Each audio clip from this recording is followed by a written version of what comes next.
El Código Da Vinci, por Dan Brown. Capítulo 100.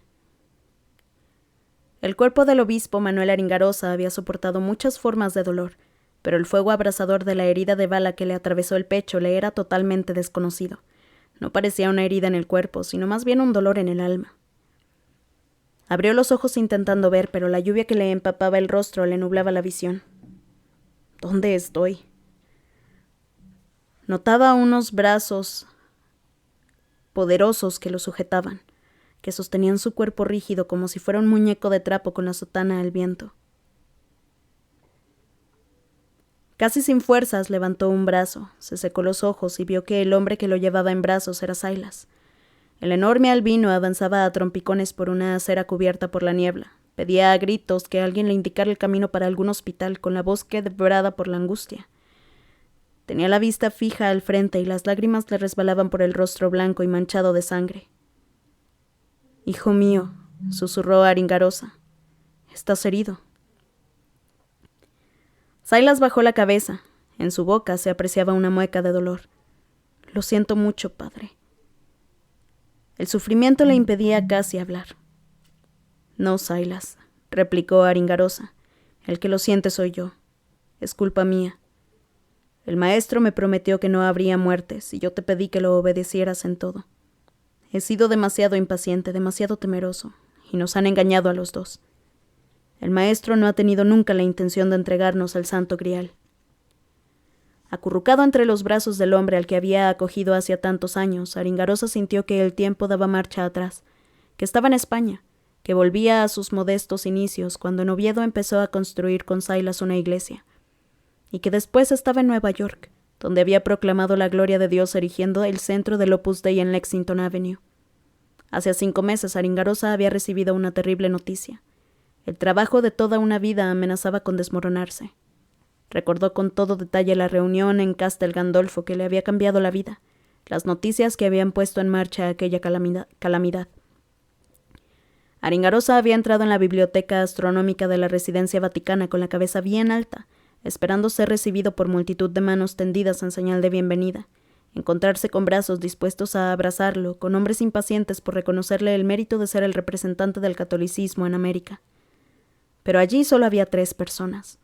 El secretario vaticano, obeso, severo, y 2 cardenales italianos, mojigatos y pagados de sí mismos. «¿Secretario?», dijo Aringarosa desconcertado. El orondo supervisor de asuntos legales le estrechó la mano y le señaló una butaca que tenía delante. «Por favor, póngase cómodo». Aringarosa se sentó presintiendo que algo iba mal. «No se me dan bien los rodeos, obispo», le dijo el secretario, «así que vayamos directamente al motivo de su visita. Se lo ruego, hable con total franqueza». Aringarosa miró a los 2 cardenales que parecían juzgarle con superioridad. Como ya sabrá, su santidad y otras personas en Roma están preocupados por las últimas repercusiones políticas de las prácticas más controvertidas de la obra.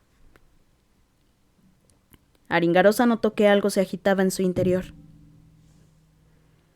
Ya había pasado varias veces por todo aquello desde la toma de posesión del nuevo pontífice, que para su horror había resultado ser un apasionado defensor de las tendencias más liberales de la Iglesia.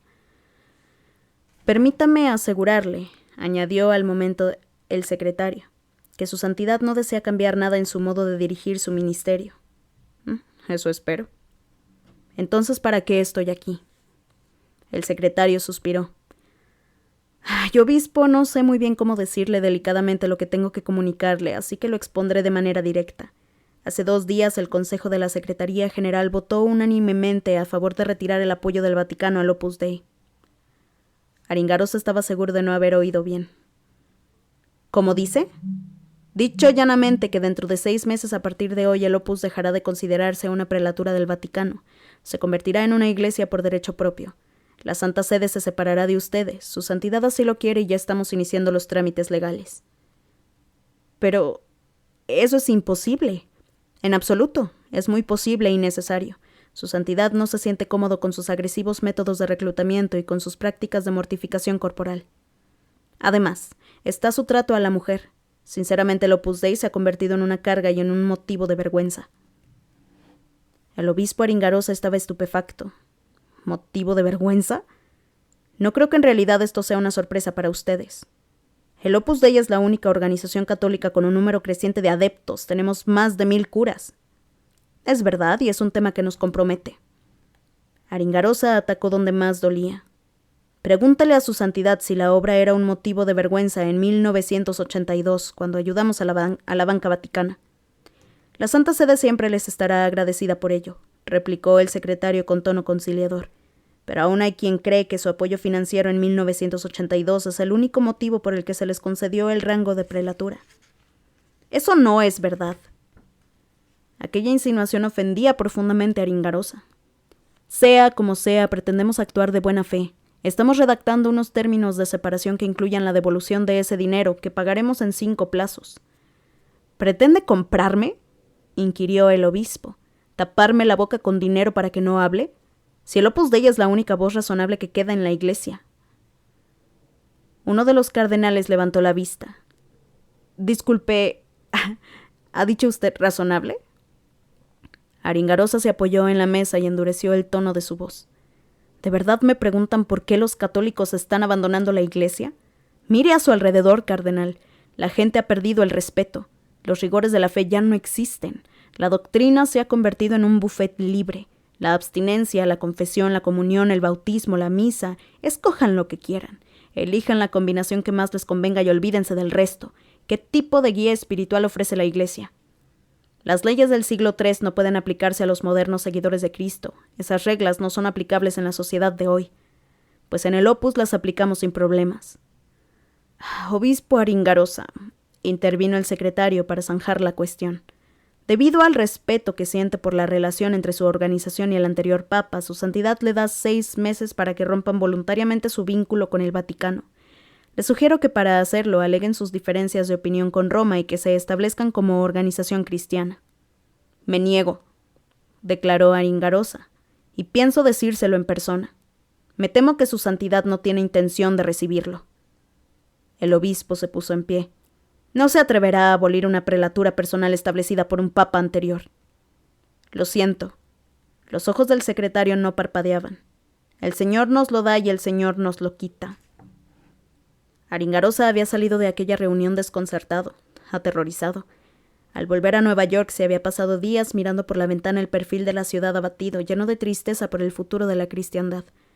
Habían transcurrido varias semanas cuando recibió la llamada telefónica que lo cambió todo. Su interlocutor parecía francés y se identificó como el maestro, un título común en la prelatura.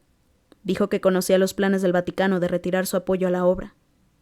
¿Cómo puede saber algo así?, se preguntó Aringarosa. Tenía la esperanza de que solo unas pocas personalidades influyentes tuvieran conocimiento de la inminente ruptura entre el Opus y el Vaticano, pero por lo que se veía se había corrido la voz. Las paredes del Vaticano hablaban. «Tengo oídos en todas partes, obispo», le susurró el maestro, «y con ellos he llegado a enterarme de una cosa. Con su ayuda podría descubrir el lugar donde se oculta una reliquia sagrada que le proporcionaría un poder enorme. El suficiente como para hacer que el Vaticano se postrara a sus pies. El suficiente como para salvar la fe. Y no solo para el Opus Dei, sino para todos nosotros». Aringarosa sintió un glorioso rayo de esperanza. «Hábleme de su plan». El obispo ya estaba inconsciente cuando las puertas del hospital St. Mary se abrieron. Silas se abalanzó sobre la entrada rendido por el agotamiento. Cayó de rodillas en el suelo y gritó pidiendo ayuda. Todos en la recepción ahogaron un grito de asombro al ver a aquel albino medio desnudo que llevaba en sus brazos el cuerpo ensangrentado de un hombre con sotana. El médico que le ayudó a atender al obispo en la camilla se puso muy serio al tomarle el pulso. «Ha perdido mucha sangre, hay que temerse lo peor». Los ojos de Aringarosa se abrieron y por un momento volvió en sí. Buscó a Silas con la mirada. «Hijo mío». El remordimiento y la rabia se habían apoderado del alma del albino.